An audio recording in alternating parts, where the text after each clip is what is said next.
Students, आप सब कैसे हैं? आप घर पे रहें, सुरक्षित रहें, स्टे होम स्टे हैप्पी। आप सब जानते हैं कि क्लास 12 की परीक्षाएं चल रही हैं। परीक्षाएं की साइंस डिपार्टमेंट के 3 पेपर बाकी हैं, बायोलॉजी, केमिस्ट्री एंड मैथमेटिक्स। तो लॉकडाउन खत्म होने के बाद उनके एग्जाम होने की संभावना है।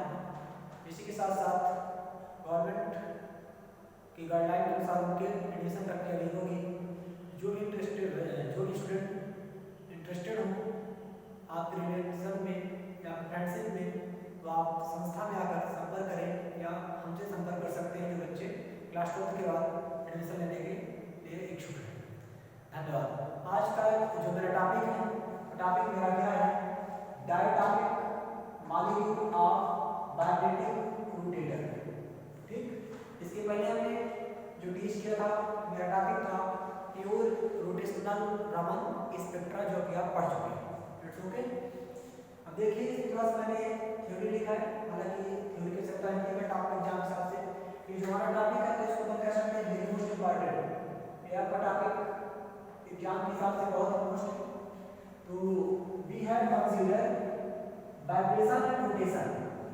मतलब अपन मान लेते हैं कि आपके पास स्पेक्ट्रम है, वाइब्रेशन एंड रोटेशन स्पेक्ट्रम। मतलब कि वाइब्रेशन मतलब काल्पनिक, रोटेशन मतलब घूर्णी। मतलब कि दो हमें स्पेक्ट्रम है, रोटे मतलब कि काल्पनिक और घूर्णन spectrum from quite separately experimentally. It is observed that vibration and rotation molecules, मतलब कि जो हमारे वाइब्रेशन और रोटेशन मॉलिक्यूल हैं, carry out first approximation. Let that a diatomic molecule can execute rotation and vibration independently. That is, there is no interaction between rotation and vibration. मतलब कि जो हमारा रोटेशन और वाइब्रेशन उसके बीच कोई इंटरेक्शन नहीं हो रहा है। And vibrational energy, in this case, we can take the combined rotational vibrational energy to be simply sum of separate energy. ये तो आपका थ्योरेटिकल है। इसमें जो मेन चीज बताया गया थ्योरी में कि अपन मान चलते हैं कि आपके पास वाइब्रेशन और रोटेशन टू टाइप के स्पेक्ट्रम जो अपन सेपरेटली एक्सपेरिमेंटल यूज करते हैं, और वाइब्रेशन रोटेशनल मॉलिक्यूल आपके पास plate molecule A and B, एक ऊपर मान लेते हैं वाइब्रेशन मोड में और एक आपका रोटेशन मोड में।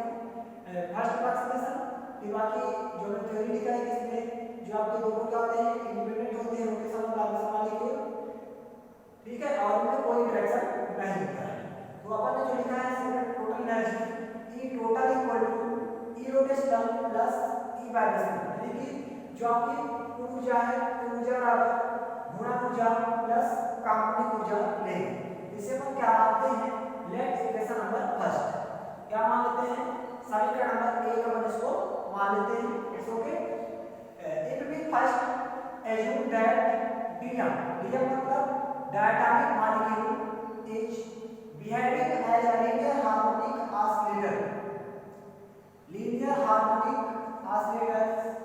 and rigid rotator, then combined energy will, मतलब कि हार्मोनिक ऑसिलेटर और rigid rotator के बीच जो combined energy है उसको अपन लिख सकते हैं PVR vibrational rotational energy equal to h square by 8 pi square by j into j plus 1 plus v plus 1 by 2 h c omega.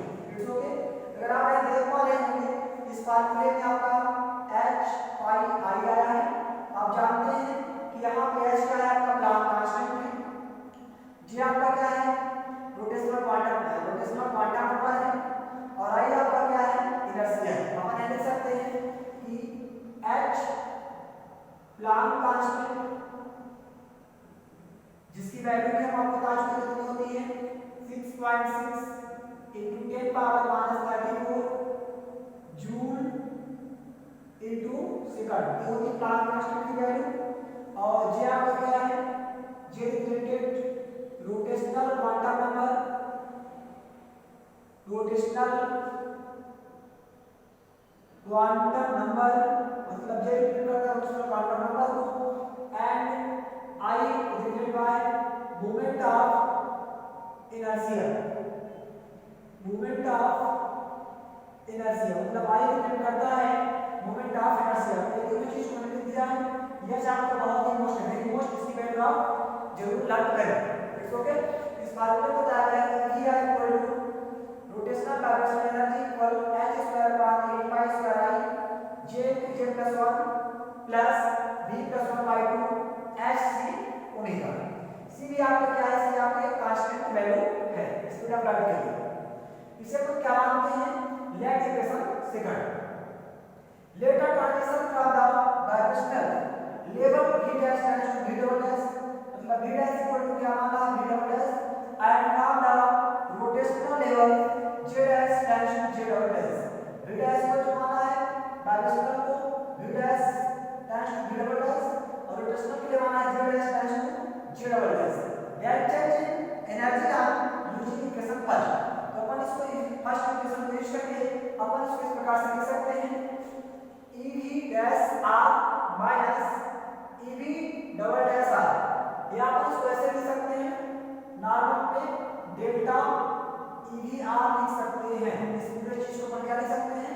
Delta EV R, मतलब कि दोनों एनर्जी के बीच यहाँ पे क्या निकाला जा रहा है? डिफरेंस निकाला जा रहा है। It's okay. अपन देखिए डेल्टा EV R कर सकते हैं EV dash R minus EV double dash R equal to, अब अपन इसकी जो वैल्यू पुट करेंगे तो वैल्यू आपकी जो मिली आएगी h square upon 8 pi square i into j dash plus 1 minus j double dash plus 1 plus v dash minus v double dash into h c omega. क्योंकि हमने जो माना था j dash to j double dash and v dash to v double dash, according to अपन जो value की है उस वैल्यू को अपन ने इक्वेशन फर्स्ट में पुट कर दिया। It's okay. corresponding frequency and there the radiation arising due to the transition will be, मतलब कि यहाँ पे जो इसकी अगर एनर्जी है, रेडिएशन है, इससे अपन इस प्रकार से लिखेंगे कि V equal to EV dash R minus EV double dash R upon HC। हमने पहले भी बता चुका है V यहाँ पे क्या बता रहा है? वाइब्रेटिंग बता रहा है, EVR और EV डबल डैश R है, तो R आपका यहाँ पे जो दोनों के बीच है वन मॉलिक्यूल है, EV dash minus EV double dash, तो एनर्जी आपका वाइब्रेटिंग है, बट यहाँ पे जो माना है वाइब्रेटिंग के लिए हमने लिखा था vibrating level V dash tends to V double dash. इसी हिसाब से हमने यहाँ पे इसको पुट किया है, इसको लिखे तो V equal to EV dash R minus EV dash double dash R upon SC, या इसको अपन चाहे तो साइड में ऐसे लिख सकते हैं V equal to delta EVR upon SC के फॉर्म में भी लिख सकते हैं। यहाँ पे भी आपका यह चीज को दर्शा रहा है प्लांक कांस्टेंट को, और C जो है उसी पर कह सकते हैं रेट ऑफ कांस्टेंट, इससे बोलते हैं स्पीड ऑफ लाइट। C क्या बोलते हैं? स्पीड ऑफ लाइट, प्रकाश का वेग, इसकी वैल्यू कितनी होती है? 3 into 10 की पावर 8 मीटर पर सेकंड, 3 into 10 की पावर 8 मीटर पर सेकंड इसकी वैल्यू होती है। It's okay. तो आप देखेंगे जो इसका मान है, इसके मान को जो आपका इस पूरा मान है इसका मान a है, इस मान को अपन चाहे इस फार्मूले में पुट कर सकते हैं, और पुट करके जब सॉल्व करेंगे तो आपके पास क्या बचेगा? अगर ध्यान रखें इस वैल्यू को अपन लिख करके भी सॉल्व कर सकते हैं तो क्या प्राप्त होगा? अगर आपको डायरेक्टली समझ नहीं आ रहा तो इसको हम ऐसे सॉल्व कर सकते हैं, आप देखिएगा। तो आपकी जो वैल्यू हमने यहाँ डायरेक्ट किया था अपन लिख सकते हैं V इक्वल टू, इसका पूरा मान रखेंगे तो आपका h square upon 8 pi square i into j dash plus 1 minus j dash into j double dash plus 1। It's okay. फिर plus v dash minus v double dash into h omega, right.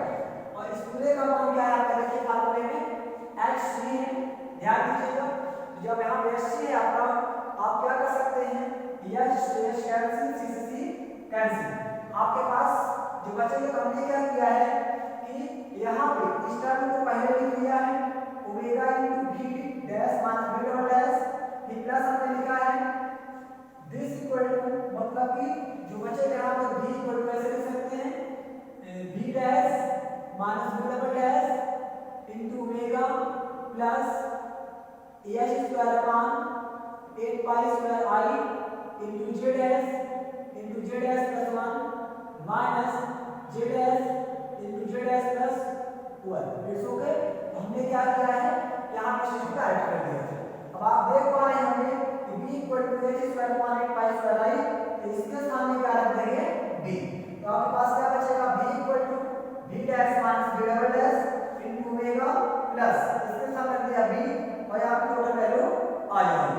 इस प्रकार से जो अपने formula प्राप्त हुआ, इसे हम क्या बोल रहे हैं, डायग्रामिक मॉलिक्यूलर डायरेक्टिक रोटेटर। तो आई होप कि आपको ये वीडियो समझ में आया होगा। अब हमारा जो कल का वीडियो रहेगा, तो कल हम क्या पढ़ाएंगे, इसी तरह diatomic molecule of non rigid rotator अपन पढ़ेंगे। फिर भी आपको कोई डाउट है तो आप इतनी टाइम 3 से 5 कमेंट करके, चैट करके पूछ सकते हैं। Thank you for watching video.